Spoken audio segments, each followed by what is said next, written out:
All right, starting part 12 of this wonderful project. So I've got coat 6 on.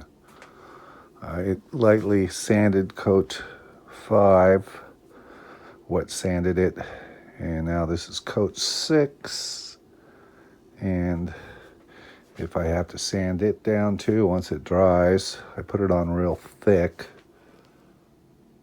All right, now, so it's several days later, November 27, 2022. So I got the 7th coat on here and I'm done with the clear coat. And it takes a while. It's not perfect, but it looks pretty decent.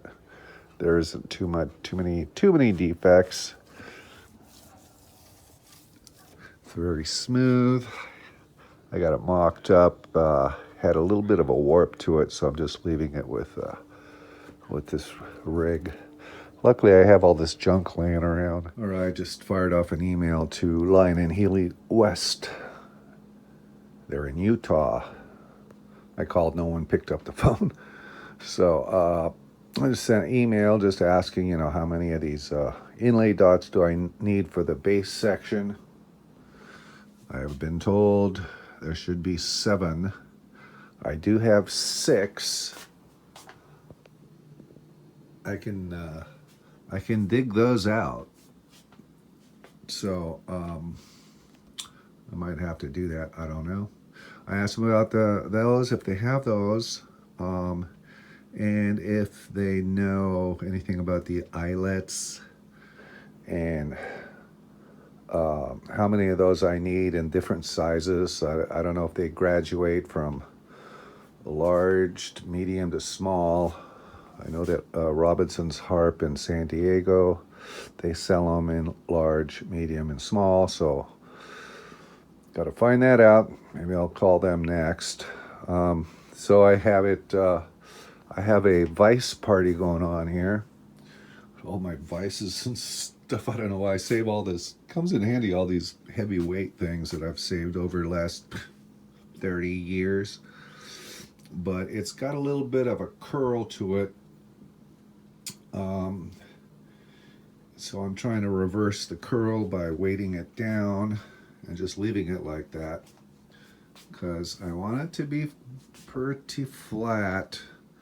So then when I put it on a drill press to make the final holes and, cut the dot, the inlay holes, it can be, with a drill press on the table, and I can get a, good shot at it. But if it's bowed,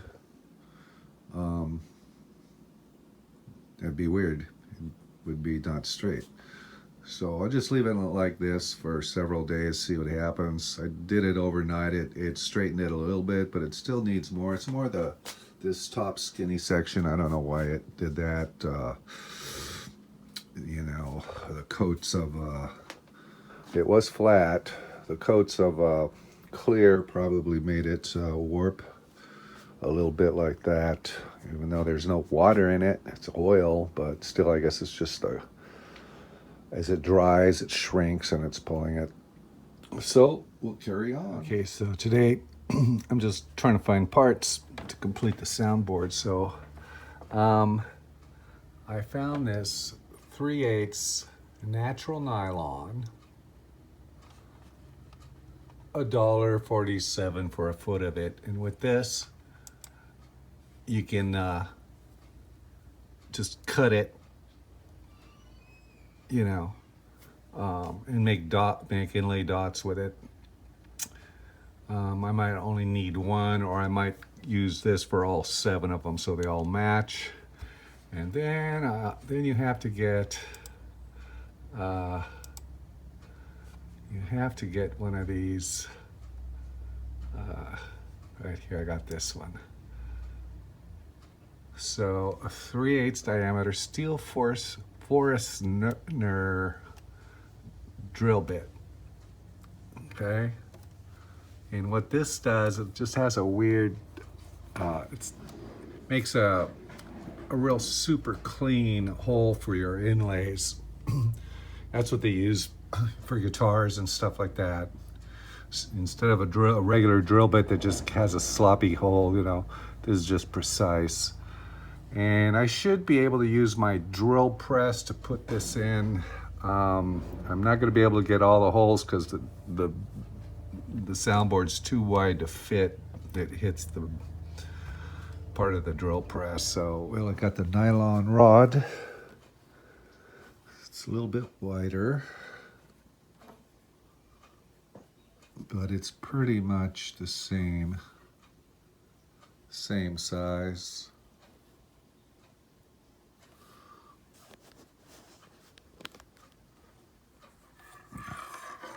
$1.47.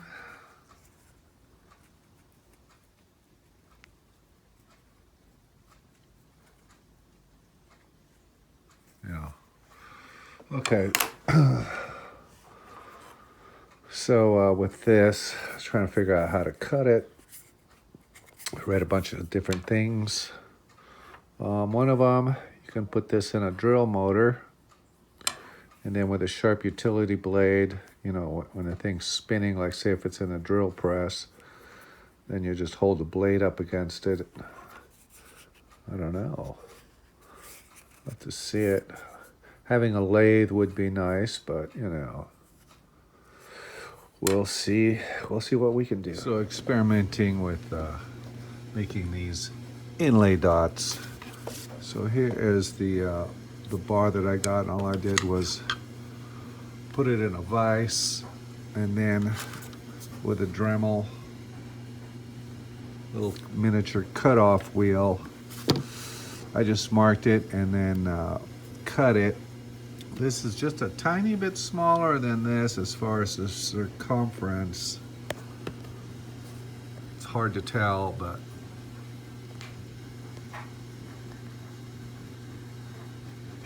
it's pretty close. Not the same color, but this is 3/8, and this is just a hair under 10 millimeter. So I don't know where they get that, but you know, what are you gonna do? It's like 2006. So this is close enough. So I'm getting a drill bit today, hopefully, that I can drill and set these in. And then I had to cut a little notch in it, like, because these look, this is pretty hard nylon. It's nylon 101. This is, you can't cut this with a little saw. You could, but it's really hard. But you can see where they cut this little notch in it. The string didn't make that. They cut that so that has a place, the string has a place to sit, I guess. And so that's not too bad. So you figure that this was about $10, including shipping. Came from Ohio to California. The drill bit is about $8, so under $20 to make my own. You know, what's unusual is when I look at the Clark harp that I have, Irish harp from like the 1920s. They don't use brass eyelets at all. I'm sure they were invented by then for shoes, you know, shoelaces and stuff like that. You need the eyelets. They use inlay dots on every string. Why? I don't know. Maybe they couldn't find the eyelets. So this is the part I hate, figuring out these holes. I copied Stanley's template, and it's not perfect. I mean, some of these are a little bit.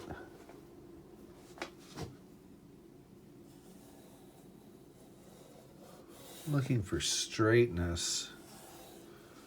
All I have is this tape to go by, but like, see, I think there's a hole right right here, that's not showing. It's off to the side here a little bit too much. See, this is the template that I used because Stanley marked it out from the original soundboard before he destroyed it. And not horrible, but you can see this one's a little too far this way.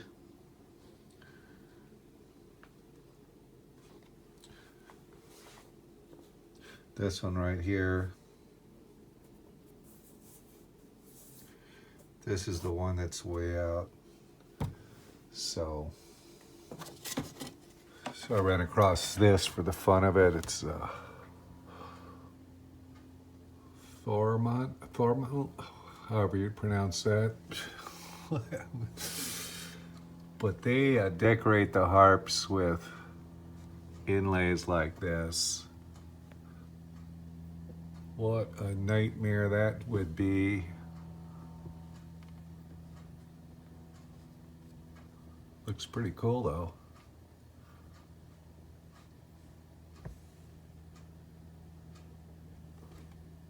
Good grief.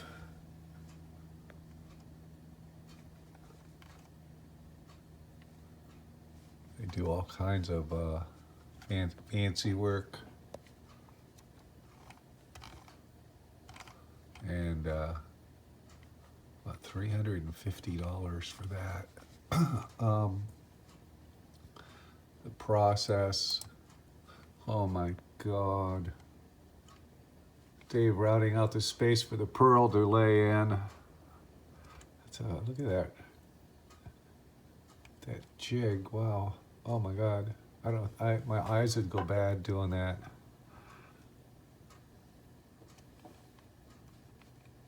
They got to route all that stuff.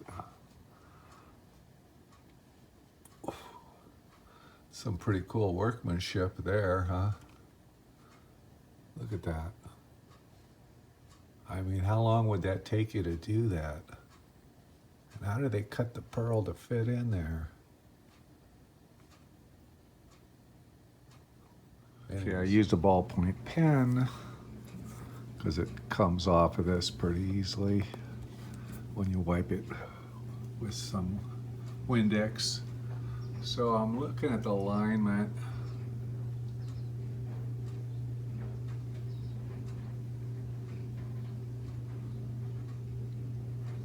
Trying to find the ones that are just a little off center, like this one.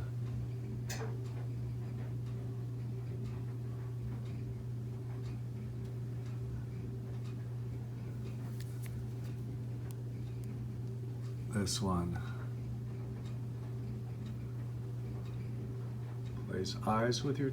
Plays tricks with your eyes. They're not horrible.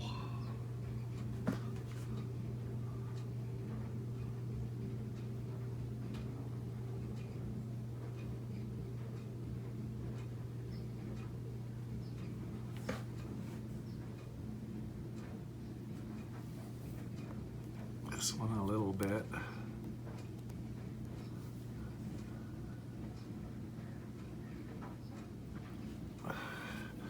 This one for sure.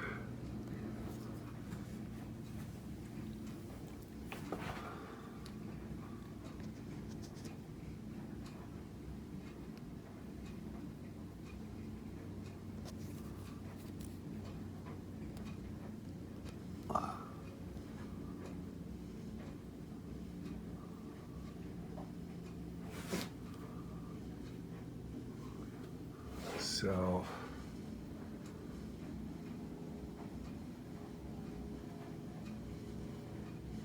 yeah, this one right here is the worst one.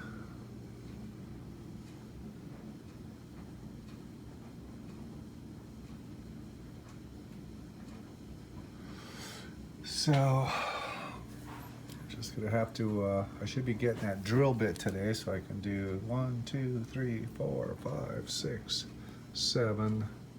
So the way that this old piece of the soundboard is when they drilled the countersink hole, they went right to the level of the top veneer.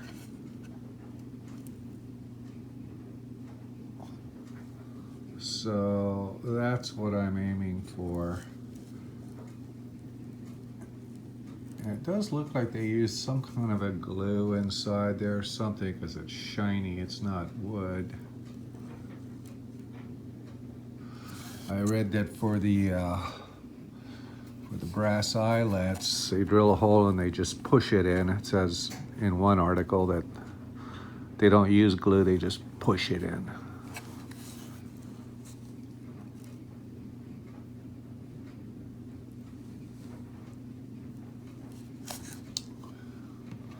Here's one of my sample eyelets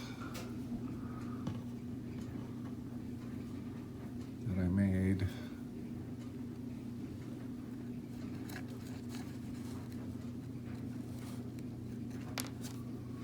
Nice, pretty.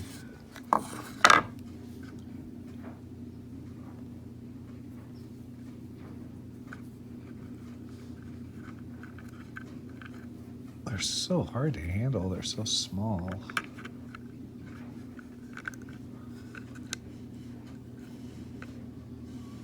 Should be okay.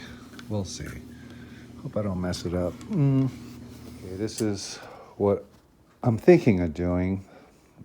I asked the forum, waiting for an answer. Can't really find the information anywhere. But as far as these holes, some of them are off center. See that line? That one's over there. They're all kind of goofy. So what I'm thinking is adding these inlay dots where these holes are. Drill it, you know, right here on the line all the way up. Okay, all the way up, 40 of these things. And then drill the string hole right here, just like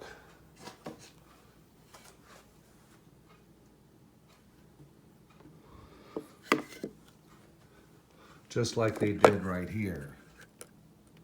Okay, that way I can get the straight line. Hopefully, I think that would work. But right now, if I started drilling like trying to get this on the straight line like that, you can see the hole is off on that's the worst one. And then there's one that's off. So, you know what I mean? It would be totally messed up. That's the only way I can think of salvaging this without having to do any major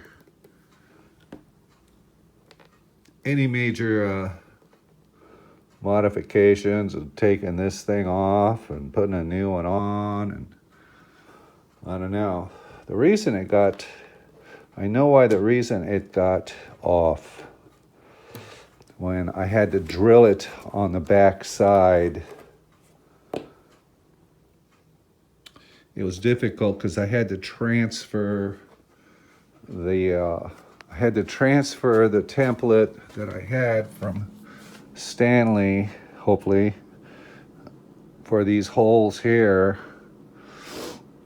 I had to somehow transfer that onto this, and so what I did was I think I laid it back. I'd have to look at the videos, but I had to lay it down and drill it from here, from this part here through. And when that drill bit went through there, it's kind of a thin drill bit. It did a little bit of wandering at an angle when it went through to the other side. So that's what I'm thinking.